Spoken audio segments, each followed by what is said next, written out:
Vypin Pallippuram convent beach പ്രദേശത്ത് കടൽക്കയറ്റം അതിരൂക്ഷമായി നാട്ടുകാർ. പ്രദേശത്ത് ഏകദേശം 15ഓളം വീടുകൾ സ്ഥിരമായി കടൽ വെള്ളം കയറുന്ന സാഹചര്യമാണ് നിലവിലുള്ളത്. കടൽക്ഷോഭത്തെ തുടർന്ന് ഏകദേശം 200ഓളം കുടുംബങ്ങളുടെ ദൈനംദിന ജീവിതം ഗുരുതരമായി ബാധിക്കപ്പെട്ടിരിക്കുകയാണ്. ഞങ്ങളുമായി ജോയ്മോനാണ് ചെയ്യുന്നത്. ജോയ്മോൻ, പ്രദേശവാസികളെ സംബന്ധിച്ച് വലിയൊരു ആശങ്കയുണ്ടാകുന്ന സാഹചര്യം, ഇവർക്കെതിരെ അല്ലെങ്കിൽ ഇവർക്ക് ഇതുമായി ബന്ധപ്പെട്ട് എന്തെങ്കിലും നടപടികൾ എടുത്തിട്ടുണ്ടോ?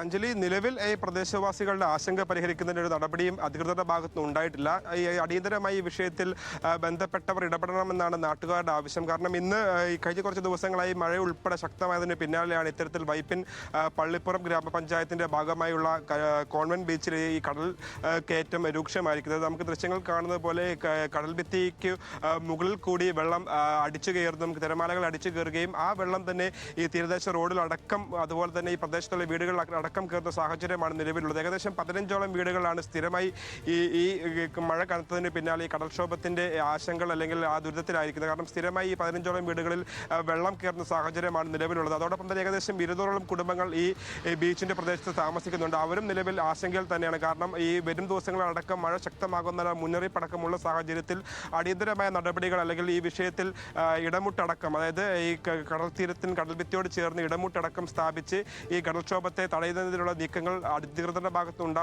ഉണ്ടാവണമെന്നാണ് പ്രദേശവാസികൾ പറയുന്നത്. ഇതോടൊപ്പം തന്നെ ഈ പ്രദേശവാസികൾ ഉന്നയിക്കുന്ന പ്രധാനമായ ആരോപണം അശാസ്ത്രീയമായ ഈ മുട്ടുകൾ മറ്റ് പല ബീച്ചുകളിലും സ്ഥാപിച്ചതാണ് ഇത്തരത്തിൽ ഈ ഭാഗത്തേക്ക് കടൽക്ഷോഭം രൂക്ഷമാവാനുണ്ടായ കാരണമെന്നും പ്രദേശവാസികൾ ആരോപിക്കുന്നു. അതുപോലെ തന്നെ നമുക്കറിയാം ഈ പള്ളിപ്പുറം ഈ കോൺവെന്റ് ബീച്ചിന്റെ ഭാഗത്തുള്ളവരുടെ പ്രധാന വരുമാന സ്രോതസ് ഈ ഹോം സ്റ്റേകൾ അതുപോലെ തന്നെ ഈ ടൂറിസവുമായി ബന്ധപ്പെട്ടിട്ടുള്ള ചില നടപടികളും കാര്യങ്ങളുമാണ്. അപ്പോൾ അതും ഈ കടൽക്ഷോഭം രൂക്ഷമാകുന്നതിന് പിന്നാലെ അതിനും സാരമായി ബാധിച്ചിട്ടുണ്ട്. അതോടൊപ്പം തന്നെയാണെങ്കിലും ഈ തീരദേശ റോഡ്, അതായത് ഈ ഭാഗത്തുള്ളവരുടെ പ്രധാന ആശ്രയം അല്ലെങ്കിൽ എറണാകുളവുമായി പോകുന്ന അല്ലെങ്കിൽ മറ്റ് സ്ഥലങ്ങളിലേക്ക് പോകാനുള്ള പ്രധാനമായി ഉപയോഗിക്കുന്ന മാർഗ്ഗമാണ് ഈ തീരദേശ റോഡ്. ഈ തീരദേശ റോഡിലും ഈ കടൽക്ഷോഭം മൂലം ഈ മണൽ കടൽ തീരത്തിന് അടിച്ച് റോഡിലേക്ക് അടക്കം കയറുന്നത് കൊണ്ട് വഴിയാത്രക്കാർക്കും അതേപോലെ തന്നെ വാഹനയാത്രക്കാർക്കും വലിയ തടസ്സവും നേരിടുന്നുണ്ട്. എന്തായാലും വലിയൊരു പ്രതിസന്ധി തന്നെയാണ് ഈ കാലവർഷം അടക്കുമ്പോൾ ഈ കുടുംബങ്ങൾക്ക് ഉണ്ടാകുന്നത്. കാരണം ശാശ്വതമായ പരിഹാരം മുൻപ് പലതവണ വാഗ്ദാനം ചെയ്തിട്ടുണ്ടെങ്കിലും അതൊന്നും ഉണ്ടായിട്ടില്ല. കാരണം എല്ലാ ശാശ്വതമായ പരിഹാരം ഉടനടി തന്നെ നടക്കട്ടെ എന്ന് നമുക്ക് നോക്കാം.